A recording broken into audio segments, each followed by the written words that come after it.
তাদের নিজের ইলেকশন ইস্তিহারে তাদের ঘোষণা করতে হবে ভারতবর্ষের সমস্ত কর্মী জাতিকে আদিবাসী তাকে সূচিবদ্ধ না করলে সম্পূর্ণ ভারতের কর্মী কোন পার্টি কোন জাতি কোন উম্মিদবারকে ভোট দিবে না।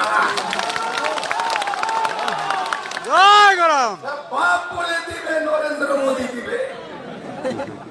নরেন্দ্র মোদী বলে বাবা রে বাবা পুরুলিয়া থেকে তাকেই লোকসভা 2024-এ পাঠান যে কর্মীর কথা বলবে আর জিতার পরে হাল্লাগুল্লা বলবে।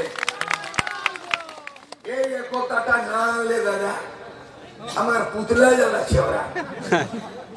কত পুয়াল আছে, কত ধান হয়েছে জ্বালাও, কত তেল আছে জ্বালাও, কুসুম তেলে জ্বালাও, কচড়া তেলে জ্বালাও, সরষা তেলে জ্বালাও, কত পুয়াল আছে, কত ধান আছে।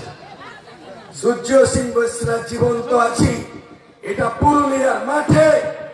আজকে সংবিধান দিবস 26 নভেম্বর, রঘুনাথ মাথুর এখানে আমার নাম অঙ্কিত রয়েছে, সূর্য সিং বৈশ্রা বলে নাম নেম প্লেটে লেখা আছে। আজকে বলে রাখছি